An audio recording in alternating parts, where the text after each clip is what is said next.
I truly believe that marketing isn't about generating demand. It's about generating value. And if you can create the right value and the right understanding with your customers, your demand is going to come. And so for us, at the end of the day, what is every business looking for? What do we get measured by? Revenue. And so to first start finding ways that you can create stronger paths to revenue is the first part that is just a no-brainer. You've got to go in, you've got to think about how can you do that. Having jobs methodology, having worked in that world, it is one of the fastest ways that you can actually create revenue, but not just revenue that's going to come in and drop off, revenue that sticks, because you're talking about value and you're talking about how to create better conversion.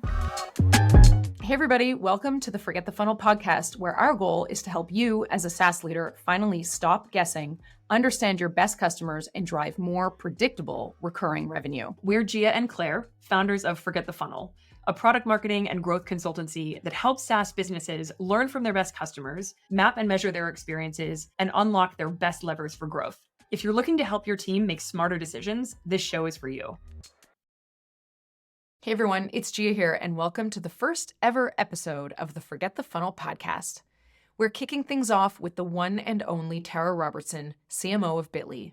Tara has been a huge advocate of customer-led growth for years.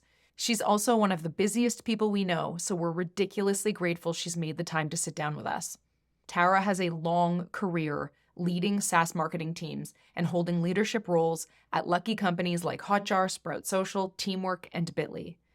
During this conversation, Tara shares her views on the importance of understanding customer needs for marketing, the significance of developing a shared understanding and language for cross-functional teams like marketing and CS and sales and product, and the tactical outcomes resulting from her team leveraging that shared understanding and updating marketing assets like their website and email. Claire and I always love a chance to highlight Tara's work. She's one of those real deal SaaS leaders who makes shit happen, all while being one of the best humans around. We're sure you'll find this episode both informative and inspiring. I think a good place to start, obviously, before we dig into the story itself of how we started working together, if you could tell us a little bit about Bitly, because we all have a pretty solid understanding of Bitly, but if you can talk about what Bitly is today and what problem it solves and for who, that'd be a good place for us to start and sort of build off. So a little bit about Bitly. So as you mentioned, everyone knows Bitly. It's one of the only places in my life or any job I've ever held that my mom knows what I do. I went to the doctor's last week and my doctor was like, oh, we just created a Bitly link. I go to my teacher and she's talking about creating QR codes. So it's a very cool fact that most people know our brand. But what's so fascinating is that most people know Bitly because Bitly had a lot of early virality around shortening links as a link shortener. And over the last few years, we've been on a journey on reestablishing Bitly as the world's leading connections platform. Now, what do we mean by that? We've actually focused on moving to more of a multi-product platform where we bring both short links, but then also QR codes. We have link in bio, landing page solutions. And so it's really about finding meaningful ways to bridge connections with the end user. What's fascinating about Bitly is that we don't actually service any one industry, any one vertical, or any one use case. We spread across thousands and millions of different types of industries, verticals, and use cases. And literally everyone from, as I mentioned, your doctors to your teachers to B2B, small business to enterprise businesses leverage Bitly in various different ways. Something we were describing it as we were gathering our own notes before this conversation was Bitly over the years has transformed from what we would have thought of in like early MarTech days as like this one little point solution to far beyond MarTech, multi-product, every potential target audience can be served. It's the ultimate of going beyond point solution to platform. Yeah, it's a huge part of our growth story. We just had, in fact, our CEO and our chief product officer presenting about our story of how Bitly has grown over the years. And as a point solution, we were growing, but we were growing at a specific trajectory. And then as we moved to multi-product, it really just fast-tracked the growth of the business. We hit over 100 million in ARR last year. We're continuing to grow and advance in the product. So it's a really fun journey to have been on. And it's always really interesting when you see people and say, oh, Bitly, yeah, we're multi-product. And they're like, wait, you're how big? Wait, you do what? And that's a big part of what we've been working on. Okay, that's perfect. And then the thing also that we would like to dig into is how you ended up in the role that you're in, what your role is, and what you focus on every day. CMO is a big title and means different things at different types of companies. So you could describe a little bit of that. Yeah, that sounds great. So I'm the Chief Marketing Officer at Bitly. I've been at Bitly for a little over a year. And in general, when I first joined the company, we were on a big evolution of moving from what used to be more of a traditional sales model to building out our product-led business and online channel. And so every day for me is very different. I could be working with our acquisition team, talking about our growth engine and driving the thousands of signups that we get every single day, or working with our product marketing team on our positioning, our pricing and packaging, on thinking about our strategy and our high level vision in partnership with our product team, to launching brand campaigns, to working on content. It's really just across the board. And I would say often I see my role as a CMO as helping serve the marketing team and making sure that we have a tremendous team right now that does a lot of really incredible work. And it's so really about figuring out how do we fit our budget with our priorities and make sure we have the opportunity to take big risks. And at the same time, spend a ton of time with our executive leadership team and just digging into our business numbers, looking at the vision, thinking about where we're continuing to go as we advance both our product as well as our business. So every day is a journey. Every day is very different. It keeps us on our toes, but it's definitely a fun one. So I'm going to take us into the real story. And maybe the way to start that is you mentioned that you've been at Bitly for a little more than a year now.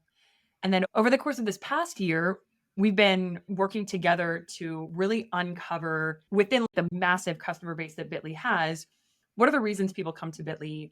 What pushes them to seek something like it, which is very complex given that it's now this huge multi-product suite? And how can Bitly as a company, as a team, better serve those best types of customers who are most suited to the product? So there's a gap between you coming on board, the company being at this very pivotal point, and us digging into that work together. So Tara, can you fill the gap for me between coming on board and knowing that type of work needed to happen?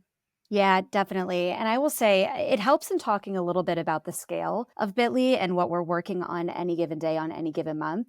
And so when I was talking about the amount of companies and the amount of users that we serve, on any given month, we have over 1 million signups across our Mhm. different product bases. And when you think about the history that I just mentioned, Bitly historically was more of an enterprise sales motion where we had a lot of those signups used our freemium base. They were coming in, and then our sales and monetization was on building out the larger businesses. And over the last couple of years, as our CEO came in and looked at that, worked with our product team, they really saw a need to look at this incredible product-led business that we really haven't leaned into and think about how we can really build an online channel. And so when I came in about a year ago, it was in this early stages of saying like, hey, we need to rethink the way that we're doing marketing. We need to rethink the way that we're building out our entire demand engine, but also going to market between all of the different disciplines in marketing and working very closely together to better understand how do we look at all of those thousands and, as I mentioned, millions of users coming in and make sure that we're creating a seamless and contextual experience for them, which is really hard to do when you think about the fact that a person coming in is a completely different use case. Unbelievably complex. And what was, I think, probably the catalyst to working with Gia, one is that we were scaling up our team and there were a lot of areas that we knew we needed to invest in. Product marketing was a big part of that. And product marketing can mean a million different things to a million different businesses. For us, what we really needed was a highly strategic team working in partnership with the product team to create our positioning, but also our shared language. How do we think about our users and our customers coming in? How do we then take that and package it back up to the marketing team to think about things like operationalizing our life cycle or email and all the other things that we do? And so one is a great area that I see filling gaps is when you're looking to hire that much at one point. It's a lot faster when you need to move at the speed of light within a business to bring on people that have done this work before, have the fractional expertise that can help then in scaling up the team, which is part of what initially started reaching out to Gia is one, we needed help and we Mhm. needed to build out and scale the strategic product marketing function. But two, one of the first areas that I saw that we really needed was to align all of the research that the business had already Mhm. been doing together in a way that helped fast track our execution. And so marketing was using personas, product did a lot of user research, Our customer success and sales teams did more ICP research, but we didn't have a shared language. And I'm a big proponent of jobs. I've used jobs in previous jobs. I knew and worked with our CPO, our chief product officer, on saying we really need to build out that shared user methodology to understand what are people thinking, feeling, and doing at the stages of their customer journey that can speak to the broad set of users coming in, but also narrow in on why they were signing up for us in the first place. That was the catalyst to getting started. This is all great. And there's one little piece that I want to dig into. And I think inherently we know the answer to what I'm going to ask, but it's helpful to just really talk through it. You were describing this lack of alignment. The marketing team was leaning to personas and what they understood about the market.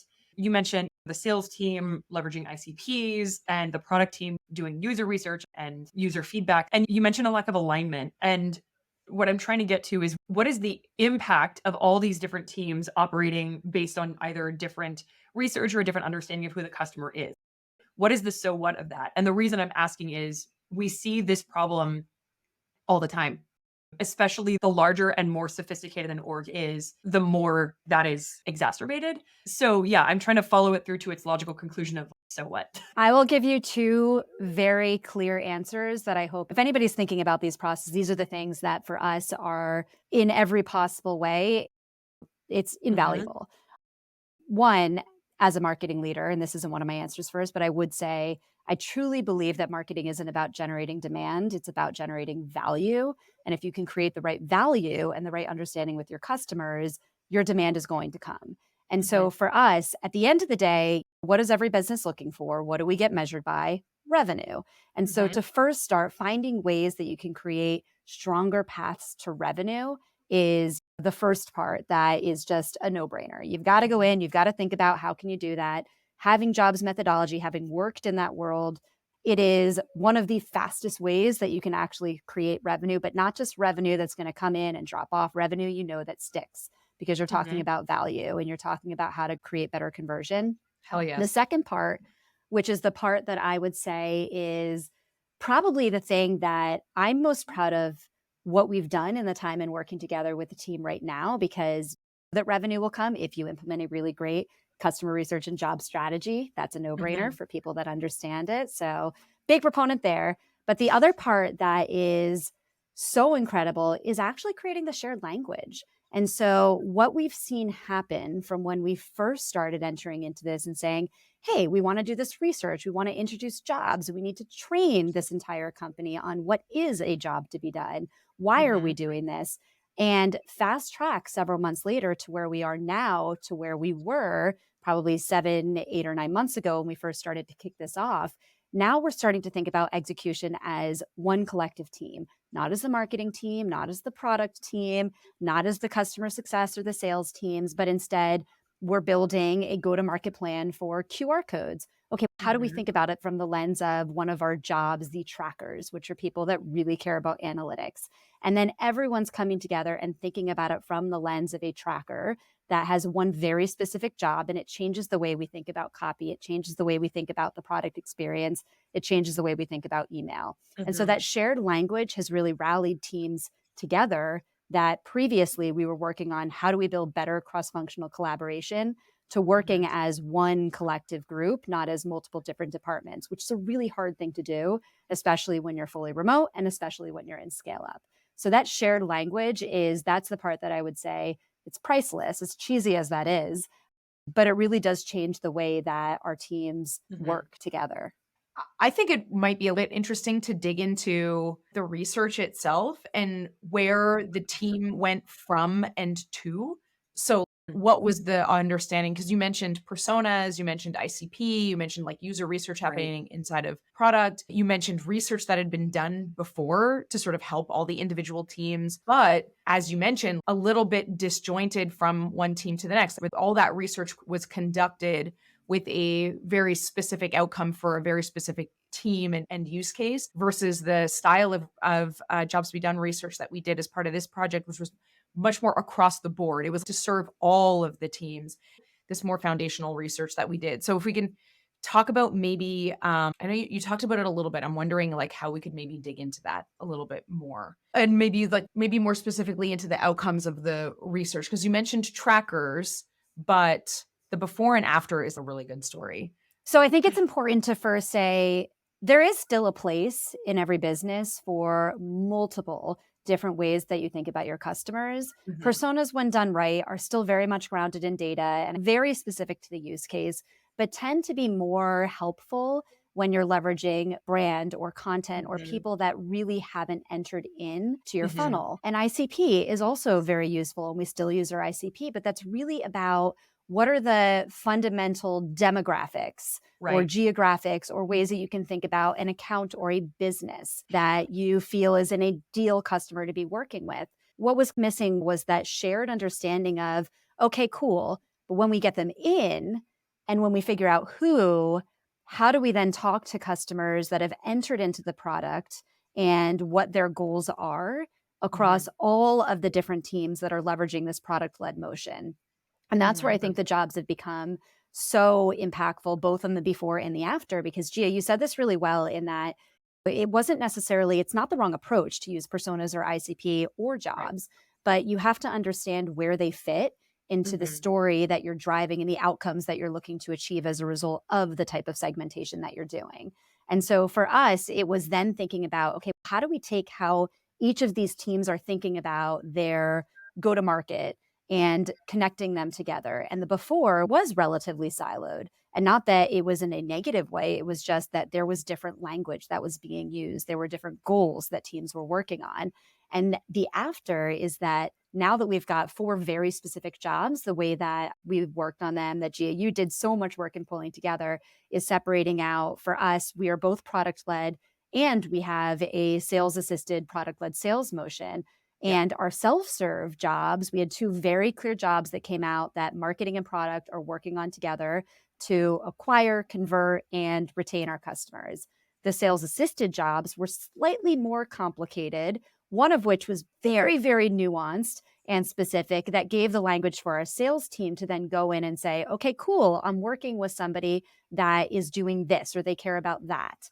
Now let's think about the different ways that we can talk and create the language now that we've got our ICP coming in, we understand what their goal is to then help drive up additional revenue. So I think the Mhm. after is truly understanding, and the voice of customer doc is probably something I nerd out on it still every week because it talks about the struggles that our customers are having, the motivators that they have on why they're signing up in the first place. And as you connect those together, you can use your customer's language to then Mhm. actually talk to them about how they're thinking and what are the things that they need to do in order to get to their desired outcome. And that's something that created that really cohesive, consistent messaging across all of our different teams. Because as a product led business, I don't know how you do that without jobs, candidly, because you need to have that good understanding and the nuances that a persona or an ICP just aren't going to bring you when it comes to why and how people are using your product. For well over a decade, Claire and I have been helping teams at companies like Bitly, Wistia, Postman, Linktree, Invoice Simple, Sprout Social, and Autobooks stop guessing, gain more clarity around what matters to customers, and dramatically improve conversions. In 2019, Claire and I developed the customer-led growth framework that to date has helped thousands of founders, marketing, and product leaders get out of the weeds, think more strategically about their product marketing, and meaningfully impact revenue growth.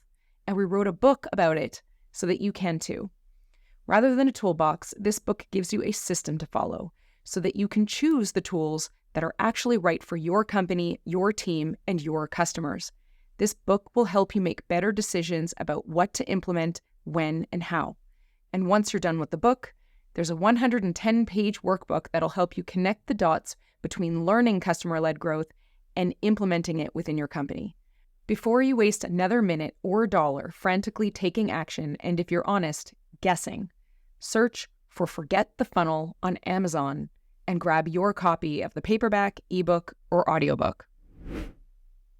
You mentioned the use case of jobs as something that the team leaned into heavily, like once people got into the product. But I think that it was even, if memory is serving, used to help with the messaging and positioning on the website too. and probably guides quite a bit and inspires quite a bit of the marketing campaigns, in addition to layering on top the persona work. I love the way that you think about the relationship between jobs, personas, ICP, and that they all have a role to play. This is not a baby with the bathwater situation at all. And so I love that you are able to communicate that, because there's a lot of nuance there. And a lot of times people are like, you're like if you're pro jobs, you're anti persona, or if you're pro persona, you're like anti ICP. And that does not have to be the case at all. And I love that. The other thing about this story that I absolutely love, that I think is fascinating, that could probably be an episode and whole conversation in itself, is the opportunity that was introduced by doing this research for product-led sales. So not only was there a big opportunity and push to move more towards PLG motions and like doing a good job of that, and enabling the team and giving everybody a shared understanding and language for the more product-led side of the business, but also layering on top of that this whole product-led sales opportunity that was just so interesting and nuanced, like you said, and opens up this big opportunity for the sales team to be doing fun and interesting and much more powerful work. And maybe my favorite part of the entire project was layering on the product-led sales. It was very nuanced, really cool opportunity, really great teams across the board. Everybody was so responsive. And I know that the reason for that was that you did such a good job of championing it internally. And so did the rest of the leadership team. We're all very bought in. And so the team felt this is what we're doing. We're all on the same page. It would not have been as successful had it been somebody like lone wolfing it in the marketing team or somebody on the product team. It was Totally. really the fact that it was across the board. And also you've already been highlighted by us as like what good looks like when it comes to team alignment. Chapter 2 of the book, all about Tara doing this actually at another company. So yeah, I wanted to make sure that we definitely gave those kudos, because it was a huge reason why it was successful and why so many people were excited about it, and all the opportunities were able to be identified was because people were open to seeing them. And Yeah. that comes from leadership. I've got two things to share on that one. One, I think you touched on something that's really important, because while I love the praise, because praise is great, it very much was a partnership between myself and our chief product officer. And I think that what was so critical in this project is that we had to have all of our teams aligned, and having such a strong champion in the product team and a strong champion in the marketing team, and our president who oversees sales and success working together on making sure that the teams really understood. That was a critical piece. There was definitely that shared alignment that was really needed. I could not have honestly done it without those partnerships in place. The second thing I would say, which is a strong antidote to what you were talking about on the PLS side, had we not done the PLS jobs research, we'd actually be losing out on some of our very distinguished but niche audiences. So we have this one job, for example, that came out called a scaler. A scaler is one of our managed customers, is a very small amount of our enterprise customer base, but a very big amount of our revenue that are looking to leverage us for scaling, whether it's through our API or stronger SMS with links or a strong amount of usage within the product. But that is a very niche use case. And so what we find with those niche use cases, and this actually was comparable to a couple jobs ago, we had a very niche use case as well, that they don't care about the typical onboarding. They don't care about coming. It's actually a completely different user coming in. Often is a developer or an IT manager, and not somebody going in wanting to create links and get analytics and understand impact. They are trying to then develop, right? And those paths are so critically important, because not only does it give the language to our team, but it also helps us think about, okay, how do we onboard them into the product? How do we think about them when it comes to product usage, monthly active users, net dollar retention? Because what they do is so different than what our other users do. And so that nuance is just so critical to dig in and understand the details of how your different business works. And we'll almost never have a scaler in our self-serve business because it's an enterprise motion. The super tactical elements of that, I think, are so critical. So what you got at was number one, how can the team identify when someone is coming into the product and is a scaler? right? And they're not looking to actually leverage the product in their day-to-day work so much as they are looking to vet it and think about longevity. So knowing that then enables the team to create systems to figure out, is someone a scaler, and then make sure they're getting the proper experience. And it's so easy to overlook that without having Yeah. this level of understanding. So I think that's amazing. And I may be getting a little bit ahead of myself here, but something that you brought up was how critical it was to have that partnership with your CPO, with the president. And I'm curious if you have any advice for people who are in a situation where that level of partnership is as critical. Managing that relationship and keeping everything on track and keeping everyone up to date on what's going on is a huge responsibility. So kudos to you, kudos to your CPO and everyone you were in partnership with, but how did you make that happen? Thank you for that question. I mean, first and foremost, I will say I'm very lucky that I work on an incredible team at Bitly. Our leadership team is one of the best I've ever worked on, and where it's a very collaborative, supportive, and engaging team that isn't afraid to enter into conflict in a collaborative way. So I do think I've got a really great team as one. But the second part that I would say to that is, and this kind of gets into more leadership in general, being a CMO, and we talked about this earlier on, a big part of my job is to help support the team. It's to help look at the business metrics. It's to help make sure that we're performing and thinking about vision. None of that matters if you aren't a good communicator and if you aren't a good collaborator. And that would be the part that I would say from day one, walking in the door, listening, going on a listening tour, spending time understanding the pains of the business, spending time interviewing your team, but also interviewing all of your partners across the organization. You're walking into a different job every single time. And I redo this once a year because it's really hard to have a pulse on how things are consistently going and then bring people into your strategy. So even before going in and saying, let's do this job work, it was something that I saw that everyone was asking for. Our teams wanted better collaboration. They wanted better insights into the customer journey and how things connected. We were on an evolution to change. And so a lot of what I was working on was less on, hey, Tara came in with this like really cool idea, and more on, hey, here's what I'm hearing. And here are the problems. Here's the problems that we're trying to solve. So it's almost like your own internal customer research. And that is actually the way that I typically will tend to approach these is I go in, I interview, I parse the results, I then present it back, and I'm walking everybody through what we're seeing in some of the trends across the business. And then it becomes a shared goal. I think that would be the part that if I didn't have buy-in from our chief product officer, from our president, from our CEO on what we were trying to even do in the first place, it would have failed. And so I think the communication in general, it has to happen in the beginning, grounded in your own research, grounded in your own feedback. It has to happen consistently, keep people along for the journey so they understand what's happening and what we're running into, and make sure that you don't do it in a vacuum, which Gia was so great about, us collaborating and working together on how we were executing. So I guess long-winded answer to just saying you have to be a good communicator and a good collaborator and get buy-in before you start moving. Yeah, and be a great listener. And that in turn gets the support needed in order to execute in a way that you get to the outcomes that you're hoping to achieve, which is more revenue, shared language. Let's talk a little bit more tactically. Like in terms of outcomes, what have you seen? What has the team been able to do now with this shared understanding and this new way of working?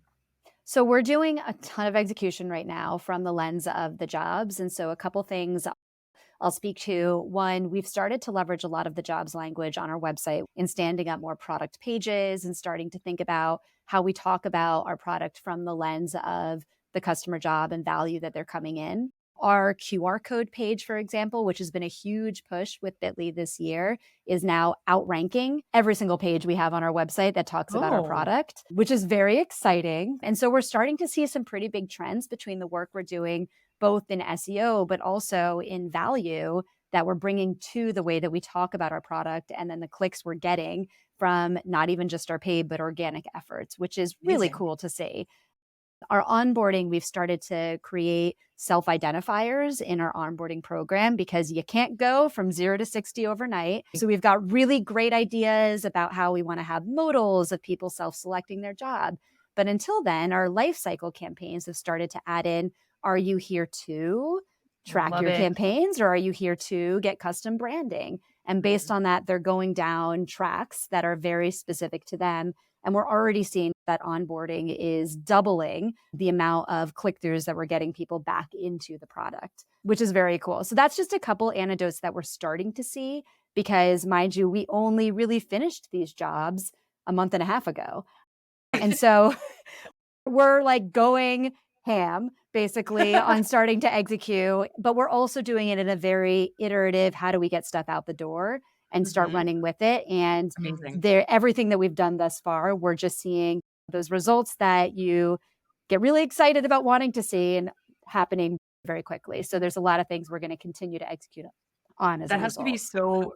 that has to be so validating for the team to start to see Yes. the real world impact that work Yeah. has. That's really exciting. It's validating for the team to see the impact, but it's also really like, I get a lot of chills at just people talking about it from the lens of the jobs. Yeah. And then there's the like, see, oh, I'm so excited. Yes. The results. Like I can see it on Gia's face right now because Gia and I haven't even talked about this. No, I had no idea. That's just the awesome. pride that comes from seeing and look what we did to create self-identifiers with jobs and then the outcomes connected to it. It's very cool. Yeah. And that's no small feat with a team the size that you're working with here. We're not talking about a 5-person marketing team. We're talking about it's like an over 30. I'm only talking about the marketing team. Over 30-person too. marketing team. Yeah. Exactly.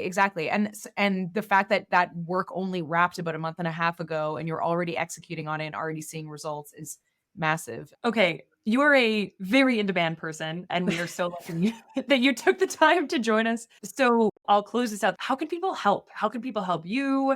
The core question we typically have is, where can people find out about you? But I guess in the spirit of value, it's how can people help? Lean in, I would say, and not even necessarily help me, but when you think about helping your own outcomes, I get that question all the time on what's advice that you would give or ways that you can think about helping. And my 10X in every job I've ever been in has been customer research. It's been leveraging the way that you can think about value, think about jobs. And it's still also always so surprising on the amount of people that don't have that education, but are really excited to get it. And so cheesy, but like read your book. Like your book is incredible.